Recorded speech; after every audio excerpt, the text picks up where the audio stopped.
Hey guys, welcome to another lesson of learning Japanese. Today we're going to cover one of the most important things to cover, and that is adjectives. So grammatically speaking, there are two types of adjectives in the modern Japanese language, and the approach that English speakers learning Japanese usually take is distinguishing these adjectives as I-adjectives and na-adjectives. So we'll talk about I-adjectives first. So as implied already by the name, the plain form of I-adjectives end in the character I, and this expresses the adjective in its present tense. In polite speech, the adjective will be succeeded by the little phrasing des, which we've already familiar with, and in casual speech, it will just be by itself. So here are some examples of I-adjectives. We have the I-adjective atarashii, which is new. We have the I-adjective omoshiroi, which means interesting. We have the I-adjective tanoshii, which means fun. And another one, we have the I-adjective subarashii, which means wonderful. So now let's talk about I-adjectives and their negative form. So to get the negative form of I-adjectives, we're gonna drop that I at the end of them, and we're gonna replace that I with a ku character, followed by either nai or by arimasen. And of course, after the nai, you can also add the des if you're using polite speech, and if you're using casual, then you can just leave it as nai. And as should be apparent, the ku arimasen negative form of I-adjectives is more polite than the ku nai des form of them. And in turn, if we drop the des out of kunai and just have kunai, that's even more casual. And all three of those are options depending on what kind of speech that you want to be employing in your conversation. So I recognize that this isn't the easiest thing, and just hearing me talk about it may not get the right mind for it. So here are some examples of I-adjectives in their negative form. If we have the I-adjective kawaii, which means cute, and we want to turn that into not cute, then we drop the I at the end of kawaii, and we turn that into a ku, and we either add nai or arimasen or nai des.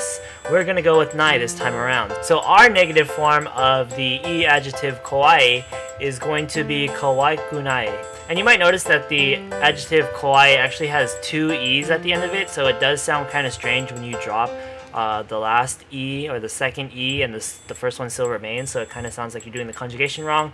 But yeah, for our next one, we'll do a simpler one, and that is going to be omoshiroi, which I said earlier means interesting. We want to change that to not interesting. We are going to drop the E at the end of omoshiroi, and we're going to change that to ku, and then we'll add arimasen after that. So omoshiroi turns into omoshirokuarimasen, not interesting. Let's take the I-adjective kanashii, which means sad. We'll drop the I at the end of that, we'll change that into the ku, and we'll add a nai des. So kanashii turns into kanashikunai desu. So that's the negative form of I-adjectives. Now let's talk about I-adjectives modifying nouns. So if we want to modify a noun with an I-adjective, we're going to use the plain form of the I-adjective, which is basically the first thing that we covered. It's just the stem of the I-adjective with the I after the stem, which is why they're called I-adjectives. And after the I-adjective, we're not going to put des or anything like that, because it doesn't end the sentence. You're not saying something is adjective, you're saying adjective noun. So it's just going to be the I-adjective in its plain form followed directly by the noun. So if we want to say an interesting person, we're going to use the I-adjective omoshiroi, which means interesting. That's the plain form with the I at the end. And then person, the word for that is hito. So if we want to say interesting person, we're going to say omoshiroi hito. Similarly, let's say we want to say beautiful music. We have the word beautiful, which we'll use utsukushi, and for music we'll use ongaku. So we have utsukushi ongaku. So that's I-adjectives.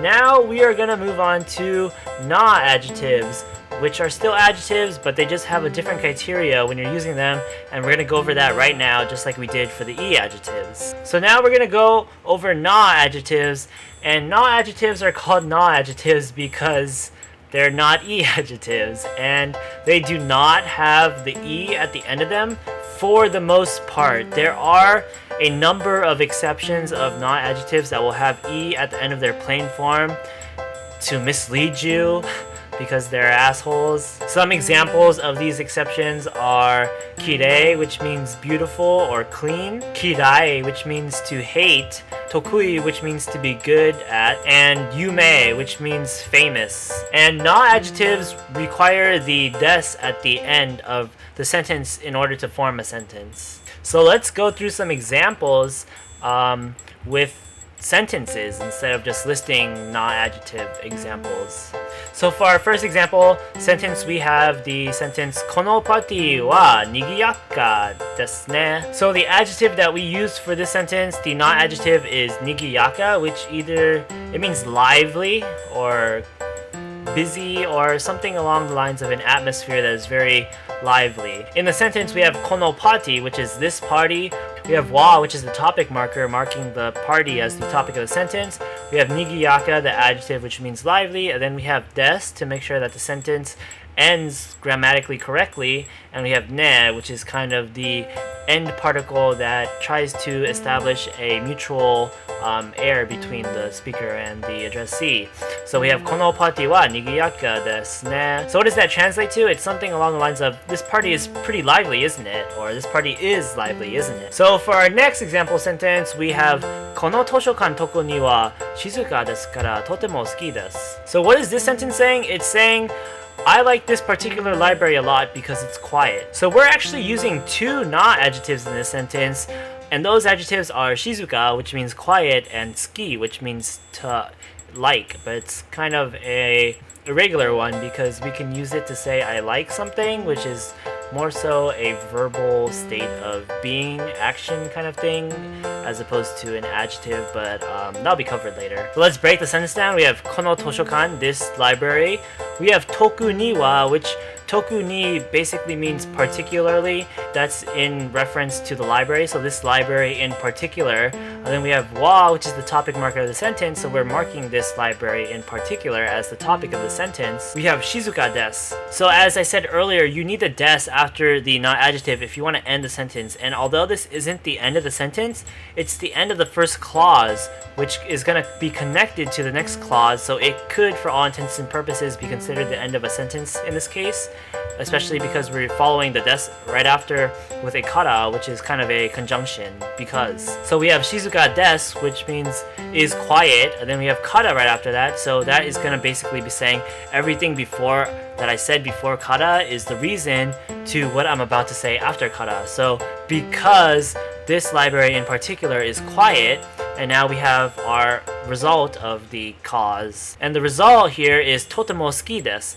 And totemo basically means a lot, and then we have suki, which means to like. And then we have desu to end the sentence again. So altogether, I like this particular library a lot because it is quiet. So now we're going to cover the negative form of non-adjectives.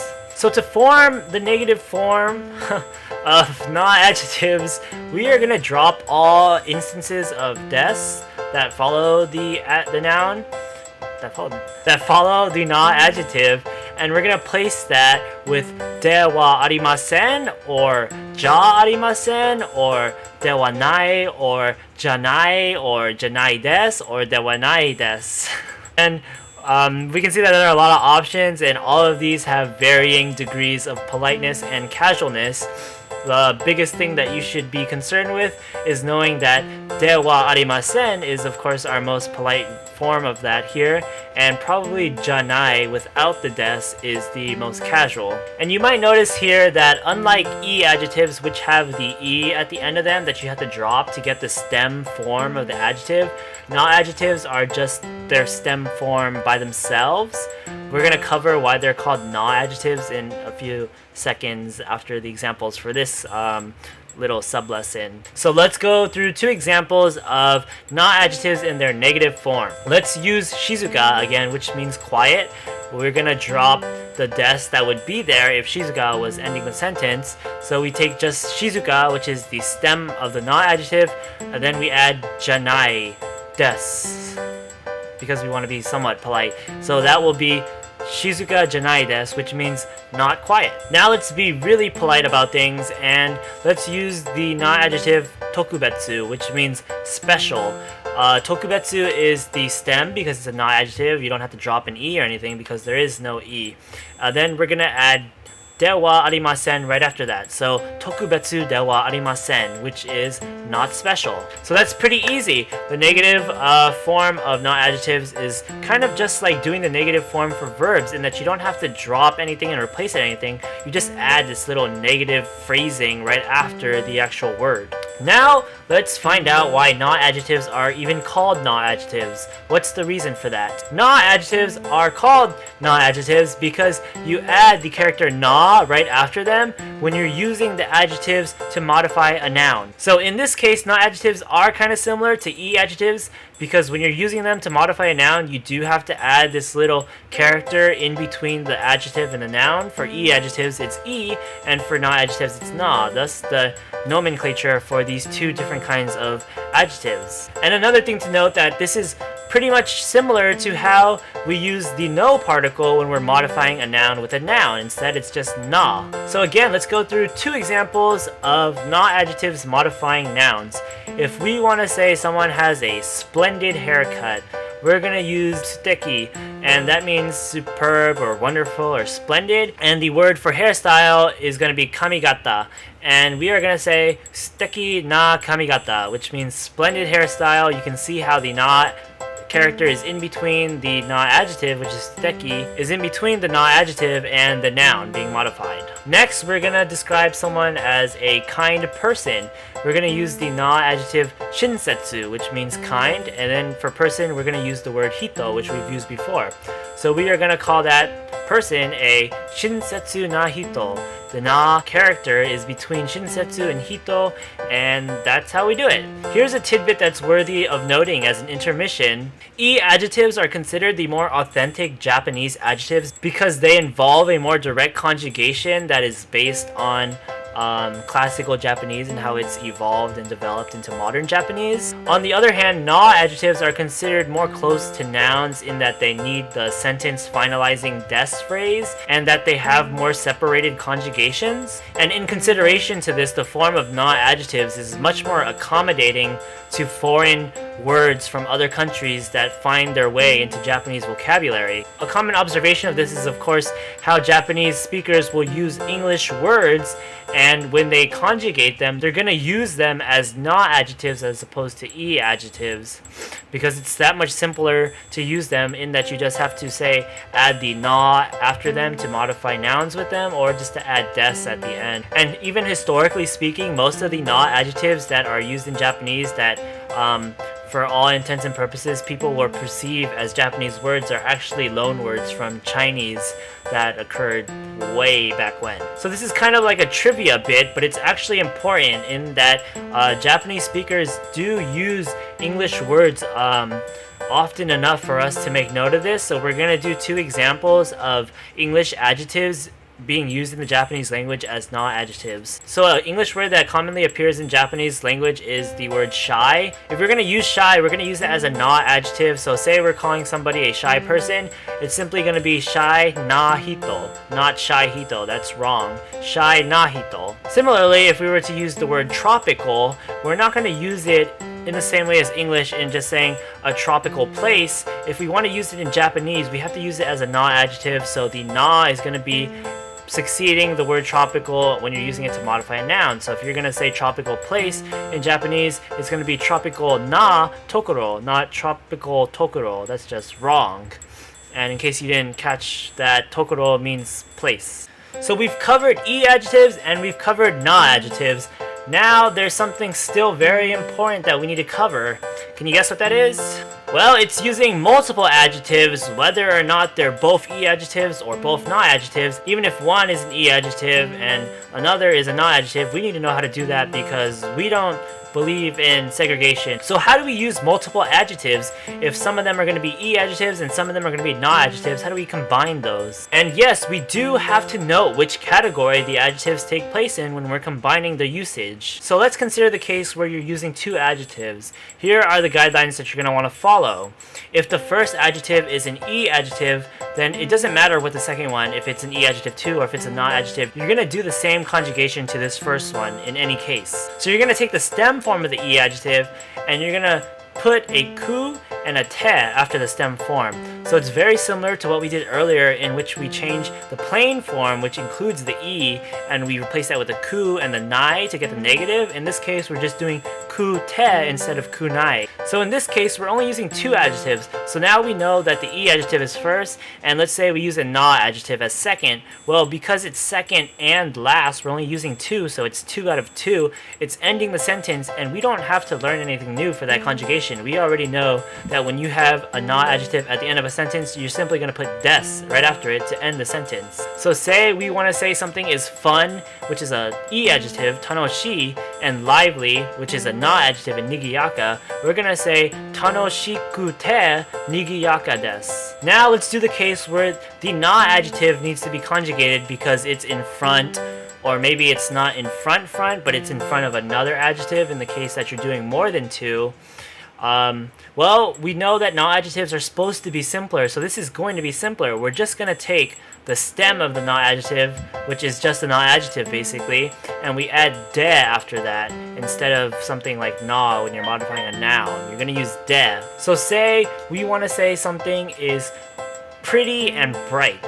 We're going to use the na adjective kirei, and the adjective for bright is going to be akarui, which is an e adjective. But even if we used a na adjective instead, it wouldn't matter because it's at the end of the sentence and you just put a des after it if you want to be polite, and if you don't want to be polite then you don't really have to put the des, but if it was a na adjective you would have to put the des. That's the one difference. So this case of describing something as pretty and bright, you're just gonna say kirei de akarui or kirei de akarui desu. But now we have to go even further, because those cases that we just did now, when we're using multiple adjectives, all of those adjectives were used to describe a similar feeling, in that they were both describing positive aspects of something. What if we wanted to say something is this adjective, but it's also this adjective, and those two adjectives represent conflicting connotation? When we're using multiple adjectives to convey alternating connotations, i.e. something being positive and then something else being negative, or vice versa, instead of using something like kute or de, we're just going to use the particle ga, which is conventionally speaking something that means negativity. It's used in sentences all the time as the conjunction but. So we're going to do an example sentence now of multiple adjectives that have conflicting connotations. If we want to say the English sentence, my tutor is nice but strict, in Japanese it's going to be watashi no kate kyoshi wa yasashii desu ga kibishii desu. So let's break down the sentence. We have watashi no kate kyoshi, which is my tutor. Wa is the topic marker, which is marking the tutor as the topic of the sentence. Yasashii is nice or gentle. It's in its plain form here, and we follow it by des because we're using polite speech. But we have the ga right after des to convey the connotation that is going to be switch right now. And then we have kibishii, which is also an e adjective. In its plain form, it has the opposite kind of feeling as yasashii, because you're saying strict, which is a bad thing, and yasashii was kind of a good thing. And we end that with des again because it's polite speech. If this was a casual sentence, we wouldn't have had to end this in des, because you do not have to end a sentence in des or da when you're using the e adjectives. But if it was a na adjective, then you would need something like that to end the sentence. So there you have it. That's how you use adjectives, multiple adjectives of conflicting connotations in one sentence to describe the same thing. Now there's also one last thing to take note of here. It's kind of one of those implicit interpretations based on Japanese culture and values, I guess you could say, that influence the language itself. When you're using two adjectives in such a case, when the second adjective used is subjective on behalf of the speaker, usually it's interpreted that the first adjective that he or she used is the preemptive reason for this judgment. And so yeah, this was a long lesson, but it's very vital because adjectives are very common in everyday language, of course, and we've done many cases on how to use them. Negative form, modifying nouns together, etc. And yeah, be sure to practice. So yeah, be sure to practice those forms and know the distinctions between e adjectives and na adjectives, and it should really open your mind to everyday conversation. Now you should be able to tell what that random na is doing there and that random e, and etc. So yeah, tune in next time for more Japanese, and hopefully it won't be as tedious as this lesson.